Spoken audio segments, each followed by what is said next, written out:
मैं मुकेश सुदैनिया आप सभी का सीधे बोल में स्वागत करता हूं।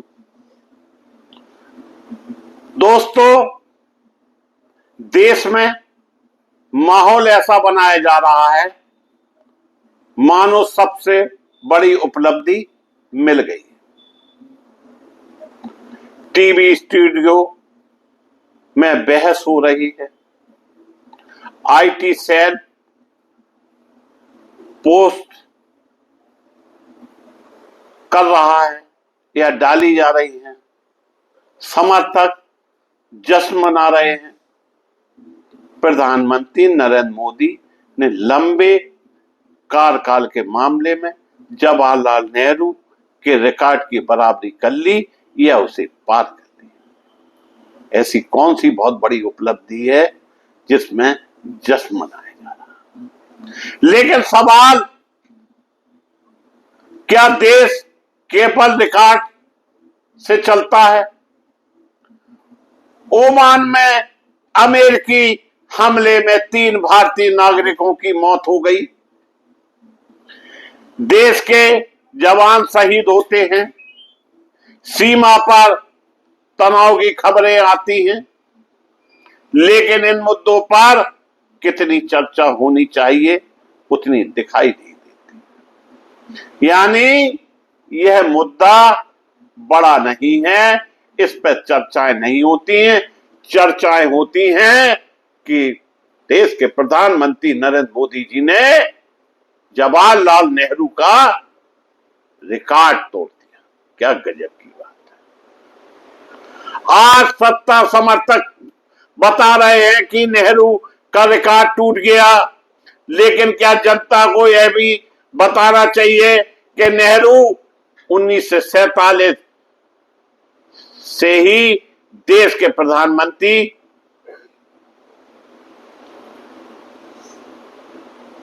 क्या यह भी नहीं बताना चाहिए कि स्वतंत्रता आंदोलन में उन्होंने बरसों जेल में बिताए? क्या यह नहीं बताना चाहिए? क्या यह भी नहीं बताना चाहिए कि आजादी के बाद देश की संस्थाओं, बड़े बांधों, वैज्ञानिक प्रतिष्ठानों और उच्च शिक्षा के ढांचे की नींव किसके दौर में रखी? तुलना कीजिए, जरूर कीजिए, महान बनिए। किसने रोका? लोकतंत्र में तुलना होनी चाहिए, लेकिन तुलना केवल कुर्सी पर बैठे दिनों की नहीं, कामों की भी होना चाहिए।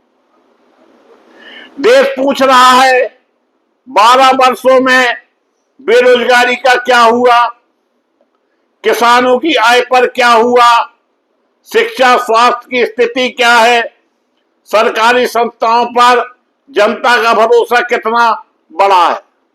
पूछ रहा है देश का किसान, पूछ रहा है बेरोजगार। क्यों हो रहा है पेपर लीक? क्यों बच्चे परेशान हैं?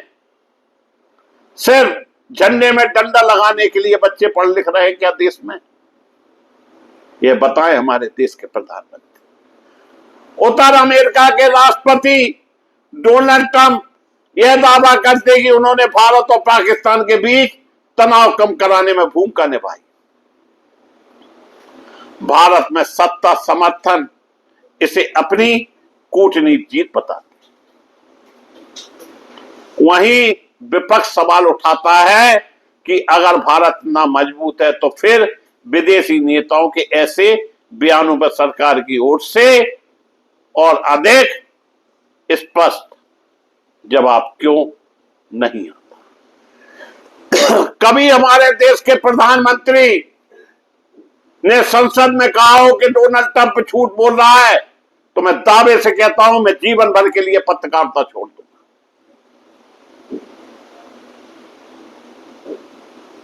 लाखों बार वो हमारे देश की बेइज्जती कर चुका है। हमारे देश के प्रधानमंत्री बोलते नहीं, लगातार डॉलर की कीमत बढ़ रही है। हमारे प्रधानमंत्री बताते नहीं है कि अमेरिका से डील क्या हुई है। सामने बड़ा सवाल यह है कि जब आप किसी भारतीय की विदेश में मौत होती है, जब कोई जवान शहीद होता है, तब क्या देश का नेतृत्व नैतिक रूप से कुछ कहने, संवेदना जताने और जवाबदेही दिखाने के लिए आगे नहीं आना चाहिए? देश रिकॉर्ड याद रखता है, लेकिन इतिहास केवल रिकॉर्ड से नहीं चलता है, न लिखता है। इतिहास वह भी लिखता है कि सत्ता में बैठे लोगों ने जनता के दुख दर्द को कैसे महसूस किया, संकट के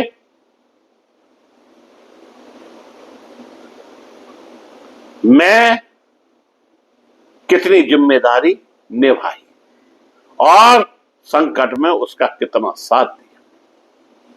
आज जश्न मनाने वालों से एक सवाल, सिर्फ एक सवाल, क्या रिकॉर्ड टूटने से जनता की समस्याएं खत्म हो गई? क्या बेरोजगारी खत्म हो गई? क्या महंगाई खत्म हो गई? क्या किसानों की चिंता खत्म हो गई? यदि क्या देश में भ्रष्टाचार खत्म हो गया? क्या विदेशों में भारतीय पूरी तरह सुरक्षित हो गए? दोस्तों, एक और बात बता दें, आप सर्च कर लेना, अपनी पूरी जमा पूंजी पंडित जवाहरलाल नेहरू ने देश को कुर्बान कर दी थी। यह भी बताएं हमारे देश के प्रधानमंत्री। और कोई दिन ऐसा नहीं होता है जब देश के प्रधानमंत्री जवाहरलाल नेहरू के लिए हमारे देश के मौजूदा प्रधानमंत्री कुछ ना कुछ कहते ना हो। अगर जवाब नहीं तो फिर देश को जश्न से ज्यादा जवाब चाहिए, क्योंकि लोकतंत्र में सबसे बड़ा रिकॉर्ड सत्ता में बने रहने से नहीं होता, बल्कि जनता के दिल में बने रहने से होता है। आज नहीं तो कल देश के लोगों को समझ में आएगा कि वास्तविक रूप से जवाहरलाल नेहरू ने हिंदुस्तान के लिए क्या किया है। इसीलिए आज हिंदुस्तान का बच्चा बच्चा उन्हें नेहरू चाचा के नाम से जानता है। इसी के साथ हम अपने शब्दों को विराम देता हुआ पुनः आप सबसे अपेक्षा करता हूं कि आप चैनल को सब्सक्राइब करें।